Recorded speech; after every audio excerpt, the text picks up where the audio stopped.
تو مولا کو پتہ تھا کہ یہ شخص جو میرے سر پہ تلوار کا وار کرے گا، مگر نماز ادا کرنی تھی۔ آپ دیکھو اس نماز کی اہمیت، ایک تو اس واقعے سے مسجد کوفہ سے، اور ایک اس کی اہمیت کہ نماز کتنی اہم ہے، کسی صورت میں معاف نہیں ہے، کربلا میں نماز کے لیے جب لڑائی کے دوران جب نماز کا وقت آیا اور دونوں طرف سے اذانیں ہوئی، اور میں اکثر سوچتا ہوں کہ یزیدی فوج میں بھی بہت سارے ایسے لوگ تھے جو جانتے تھے، اچھی طرح جانتے تھے کہ یہ کون ہے، یہ شہزادہ کون ہے۔ جب جنگ کے دوران نماز کا وقت ہوا تو ظاہر ہے دونوں طرف نماز پڑھی گئی، اور یہاں والے جانتے تھے کہ وہ شہزادہ کون ہے اور خاندان رسالت ہے وہ، پھر بھی خیر، مگر دیکھیں اس حالت میں یہاں سے تیر برسائے گئے تو کئی رفقا جو ہے انہوں نے نماز لوگوں کو پڑھتے ہوئے انہوں نے ڈھال بنائی، اپنی ڈھال رکھی تاکہ نمازیوں پہ تیر نہ لگے، اس میں کچھ شہید بھی ہو گئے۔ تو اس وقت بھی نماز ادا کی، اور آخری سجدہ بھی پروردگار کی بارگاہ میں کیا امام حسین نے جو آخری سجدہ کیا، جس کے بارے میں شاید مجھے پتہ نہیں یہ شعر اس حوالے سے بیٹھتا ہے کہ نہیں بیٹھتا، میں نے کچھ سالوں پہلے سنا تھا، ایک وہ سجدہ جسے تو سمجھتا ہے گرا، 1000 سجدوں سے آدمی کو دلاتا ہے نجات۔ یعنی ایک سجدہ جسے تو معمولی سمجھتا ہے وہ سجدہ ہے جو ہزاروں سجدوں سے بڑا ہے وہ، تو وہ سجدہ بھی اگین اللہ کی عبادت تھی۔ اس وقت تو ظاہر عصر کا وقت ہو رہا تھا جب شہادت ہوئی امام حسین کی، تو یہ شہادت بھی ہے، یہاں بھی آپ ایک مثال قائم کر گئے کہ جی کسی حالت میں بھی نماز نہیں چھوڑنی۔ مجھے یاد ہے اماں جی، میری اماں والدہ بتایا کرتی تھی جب ہم چھوٹے تھے کہ بیٹا اگر سپوز کرو آپ پانی کے جہاز میں سفر کر رہے ہو اور جہاز تباہ ہو گیا اور آپ ایک تختے پر بیٹھے ہو پانی میں، چاروں طرف پانی ہے، اور اس وقت آپ کو لگتا ہے کہ نماز کا وقت ہو گیا، ظاہر اذان تو نہیں آ سکتی، سورج کو غروب ہوتا دیکھو تو اشارے سے بھی نماز پڑھنی ہوگی آپ کو۔ ایون اگر آپ بیمار ہو بستر پہ ہو تو ٹھیک ہے، اشارے سے نماز نہیں چھوڑنی۔ یہ بارگاہ الہی میں جو حاضری ہے، یہ حاضری آپ نے دینی ہی دینی ہے۔ تو آپ دیکھیں کہ تمام ایسی بہت ساری مثالیں تھیں، بہت ساری جنگوں میں ایسی مثالیں ہوئی ہیں کہ لوگوں نے نماز نہیں چھوڑی۔ تو یہاں کربلا والوں نے بھی نماز نہیں چھوڑی، بھوکے پیاسے 3 دن کے۔ تو میرے خیال میں ہمارے آج کے دور میں نماز سے ہم دور ہیں۔ میں کئی دفعہ دیکھتا ہوں بس جمعہ پڑھ لیا، بس جمعہ پڑھ لیا، باقی 6 دن ہو گئی پوری، نماز تو آپ نے پڑھنی ہے، روز پڑھنی ہے، مرتے دم تک پڑھنی ہے۔ سر یہ نماز کی اہمیت یہ تربیت ہی تو ہے نا؟ بالکل ہے تربیت۔ دیکھیں نا، کائنات کا سب سے بڑا معلم، سب سے بڑا استاد حضرت صلی اللہ علیہ وسلم، انہوں نے تربیت کی، بے شک علی کی تربیت کی، اپنی بیٹی فاطمہ کی تربیت کی، اور اسی طرح اپنے نواسوں کی بھی تربیت کی۔ تو یہ جو تربیت ہے یہی تو سب کچھ ہے۔ اب گھر میں اگر ماں باپ خود نماز کے پابند، اچھا پابندی نماز سے مراد صرف ریچولسٹکلی نماز نہیں پڑھنی، یہ اٹھک بیٹھک نہیں ہے، نماز کچھ اور ہے۔ تو وہ جو انسان ایک کیفیت میں جاتا ہے، مجھے یاد ہے اس پہ ایک اچھی بات یاد آئی آج کے دن کے نسبت سے ہی، کہ برسوں پہلے جب ہم بچے تھے سنتے تھے، بہت سارے واعظ میں جاتے تھے، ہم سنتے تھے بہت سارے اللہ والوں کی باتیں سنتے تھے، تو اس میں ایک دفعہ کسی نے کوئی بات کہی تھی کہ مولا علی کے پیر میں ایک تیر لگا تھا، وہ نکل نہیں سکتا تھا، شدید درد ہوتا تھا، تو کہا تھا نماز کی حالت میں نکال لینا، تو نماز کی حالت میں وہ تیر نکل گیا، درد کا احساس نہیں ہوا۔ وہ واقعہ بہت سارے لوگوں نے سنا ہوگا، سن لیا بس ٹھیک ہے ختم ہو گیا۔ اچھا اس واقعے کو میں سمجھ نہیں سکا کہ کیسے نماز میں تیر نکلتا ہے۔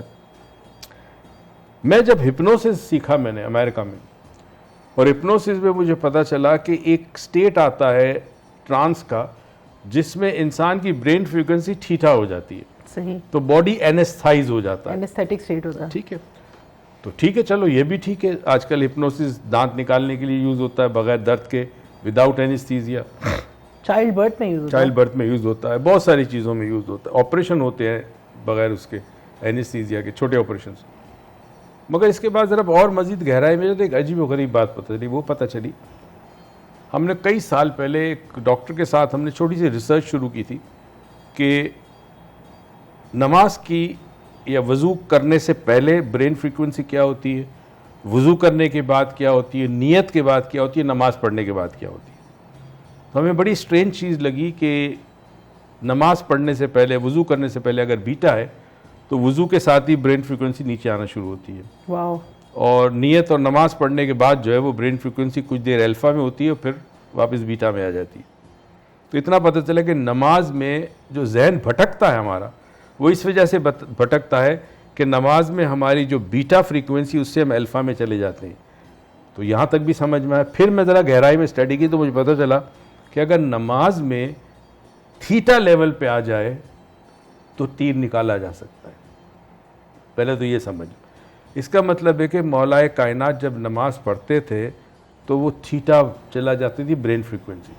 اچھا اب مزید میں نے گہرائی کی کہ بھائی اس سے مزید کیوں تھیٹا میں ہو جاتی ہے. تھیٹا وہ برین فریکوینسی ہے کہ جس میں آئی کا کانسیپٹ ختم ہو جاتا ہے. بیوٹیفل. یعنی میں نماز پڑھ رہا ہوں وہ ختم ہو جاتا ہے, میں ختم ہو جاتی ہے. اتنا ڈیپلی جذب ہو جاتا ہے اللہ کی تصور میں یا اللہ کی محبت میں یا اللہ کے عشق میں یا اللہ کی بندگی میں اتنا جذب ہو جاتا ہے کہ اس کا جو سینس آف آئی ہے نا وہ ختم ہو جاتا ہے.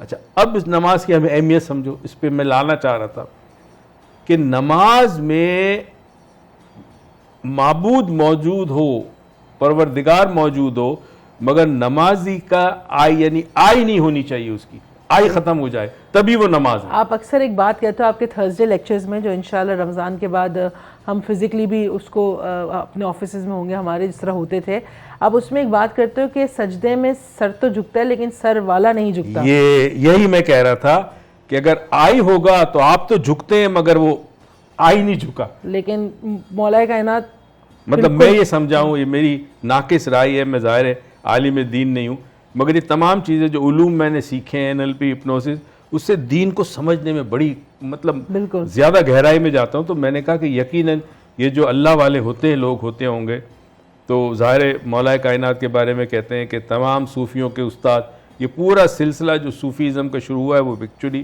مولا علی سے شروع ہوا ہے. تو جب صوفیوں کے سردار ہیں, تمام اس قسم کے علوم کے ماہر ہیں, تو اس کا مطلب ہے کہ اتنی گہرائی میں جاتے ہوں گے کہ وہ تیر نکل گیا تو اپنی ذات کے ہونے کا جو آئی ہے, میرا نام یہ, میری یہ تعلیم, وہ سب ختم ہو جاتا ہے. تو انسان ضم ہو جاتا ہے. جیسے ہمارے گروجی نے بڑی خوبصورت بات کہی تھی ایک دفعہ کہ جب آپ بتایا تھا, انہوں نے ایک مراقبے کی قسم بتائی تھی کہ انسان جب ایک سیب پر مراقبہ کرتا ہے تو ایک وقت آتا ہے جب وہ سیب بن جاتا ہے. اس سے مراد یہ کہ آپ کی اپنی ذات فنا ہو جاتی ہے. تو یہ جو کانسیپٹ ہے فنا کا بھی یہ بڑا امپورٹنٹ ہے. فنا فزیکلی فنا نہیں ہوتا, انسان اپنی مرضی, اپنی خواہش, اپنی نفس کو ختم کر دے وہ فنا ہو گیا. فنا اور بقا کا وہ سٹیج اگر ہم ایز اے مسلم حاصل کر لیں تو کیا ہی بات ہے. ہم جا کے دیکھیں ڈاکٹر موئز کی ایک ہیبٹ, جب واپس آئیں گے تو اس میں مزید بات کریں گے.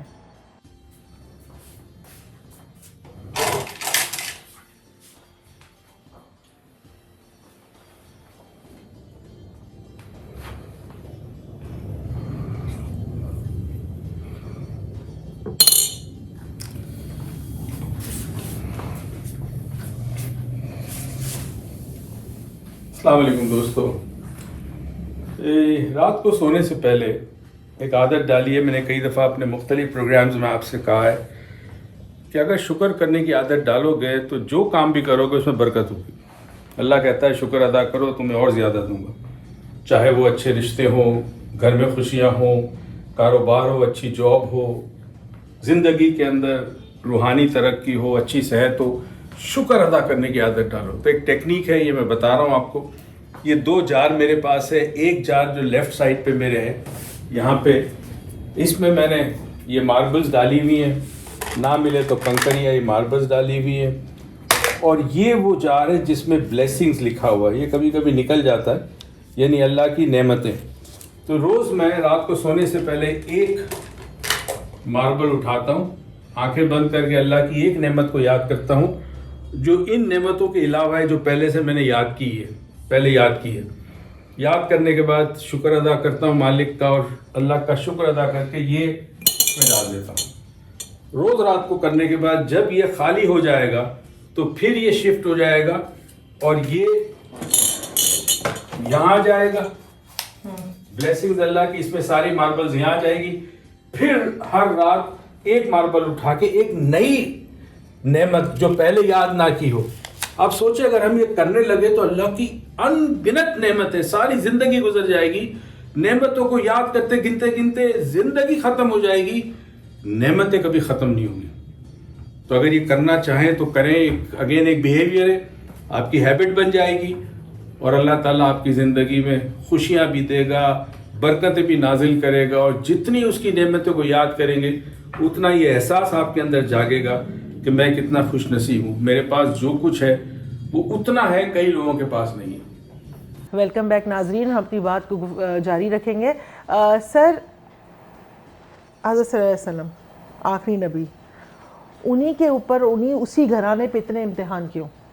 دیکھیں، جو شخص بھی حق کے راستے پہ چلے گا، سچائی کے راستے پہ چلے گا، خدا کی سمت قدم بڑھائے گا، تو امتحان آتے ہیں دو قسم کے۔ ایک تو نبیوں پہ تو شیطان تنگ نہیں کرتا، شیطان اس کے ماننے والوں کے اوپر تنگ کرتا ہے، ان کو اثر کرتا ہے، زیر اثر کرتا ہے، مگر نبیوں کو تو اللہ امتحان دیتا ہے، بیکاز اللہ ان سے بہت پیار کرتا ہے۔ یاد رہے، جس سے پیار کیا جاتا ہے اس سے امتحان لینے کے بعد اس کو وہ مقام بھی دیا جاتا ہے جو کسی اور کو نصیب نہیں ہے۔ اچھا، اللہ جانتا ہے کہ میرا یہ نبی، میرا یہ رسول اس امتحان میں پاس ہوگا، وہ جانتا بھی ہے، ٹھیک ہے۔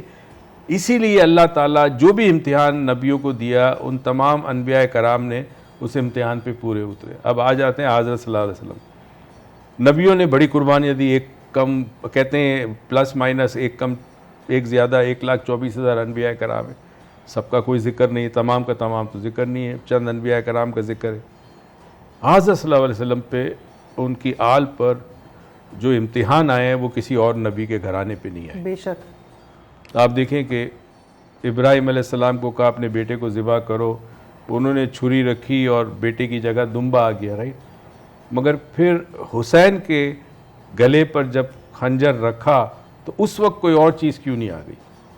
یعنی وہاں وہ قربانی مطلوب تھی رب کو، کیونکہ کسی اور نبی نے یہ قربانی نہیں دی۔ تو جب حضرت صلی اللہ علیہ وسلم کو اللہ نے زمین پر بھیجا، یعنی دنیا میں بھیجا، ظاہر ہے جہاں پہ بھی تھے اللہ کے پاس یہاں بھیجا، تو اس کے بعد جو ان کی اولاد ہوئی اور آل آئی، اور پھر جو رشتے آئے، ان تمام پر جو امتحان ڈالا گیا وہ اس لیے ڈالا گیا کہ ان کے علاوہ کوئی اور امتحان پاس کر ہی نہیں سکتا تھا۔ کسی میں نہ ہمت تھی، نہ جرت تھی، نہ ایمان کا وہ مقام تھا، کوئی بھی نہیں کرتا۔ ہم تو کبھی کبھی سنتے ہیں واقعات تو حیران ہو جاتے ہیں۔ ایک دفعہ مجھے مولا کائنات کا ایک واقعہ یاد آیا، جگہ کا مجھے نہیں پتا کون سے شہر میں تھا، مگر وہ مسجد کے باہر امام حسن اور امام حسین جو تھے وہ لوگوں کو کھانا کھلا رہے تھے، جو فقیر تھے یا غربا تھے یا مسکین تھے یا مسافر تھے۔ ایک شخص آیا، اس نے انہوں نے کھانا کھلایا، اس نے کہا ایک کام کریں، وہ سامنے مسجد کے اس طرف ایک شخص بیٹھا ہے، وہ جو کا آٹا منہ میں ڈال کر پانی پی رہا ہے، تو اس کو بھی بلا لے، یا میں کہیں تو میں کھانا لے کے اس کے پاس چلا جاؤں۔ تو دونوں شہزادوں نے کہا کہ یہ جو دسترخوان ہے نا، یہ انہی کا ہے۔ تو یہ کون کرتا ہے؟ مطلب جن کے پاس اللہ نے بادشاہت دی ہو، اور وہ پھر جو کا آٹا منہ میں ڈال کر پانی پی، اور کہتے ہیں آئی تھنک حضرت عمر کی بات ہے یا کس کی بات ہے، میں نے سنی تھی کہ وہ جو روٹی مولا علی کی تھی وہ اتنی سخت ہوتی تھی کہ گھٹنوں سے توڑ نہیں سکتا تھا، خالی علی توڑتے تھے، اس کو پانی میں بھگو کے کھاتے تھے۔ تو وہی تھا کہ اللہ نے پھر چنا بھی ایسے لوگوں کو جن کو پتہ تھا کہ یہی امتحان میں پاس ہوں گے۔ اور پھر یہ دیکھنا، آپ نے یہ سمجھنا ہے کہ قربانیاں سب سے زیادہ رسول اللہ صلی اللہ علیہ وسلم اور ان کے خاندان نبوت نے کیوں دی؟ اس لیے دی کہ یہ دین کو قیامت تک موجود رہنا ہے، اس دین کو امر رہنا ہے۔ تو دین کو جب ہمیشہ ہمیشہ رہنا ہے تو ان یوزول قربانی دی جاتی ہے۔ آپ دیکھیں 72 کا ایک قافلہ تھا، سارے کے سارے شہید ہو گئے، بظاہر ہزاروں کا لشکر، لاکھوں کا لشکر بظاہر جیت گیا، مگر آج ان کو کوئی یاد نہیں کرتا، آج ان کو یاد 72 کو یاد کرتا ہے۔ اور چاہے سنی ہو، شیعہ ہو، کوئی بھی ہو، جو بھی مسلمان ہے، اور مسلمان کے علاوہ غیر مسلم بھی اس قربانی کو سراہتے اور کہتے ہیں کہ حق کے لیے اتنی بڑی قربانی ہسٹری کے اندر کسی نے نہیں دی۔ جب شہادت کی بات کرتے ہوئے سب جو ڈسکشن ہوتا ہے تو سمجھ نہیں آتا کہ آگے بات کس طرح بڑھائی جائے اور کیا ایسی بات ہو۔ جا کے دیکھیں گے ڈاکٹر موئی سے گولڈن ورڈز، ہم واپس آئیں گے تو ہم مزید اس پہ بات کریں گے۔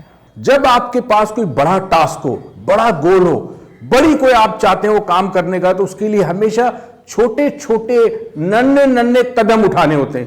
ہم فوراً سے جمپ کرتے بڑی چیز پہ.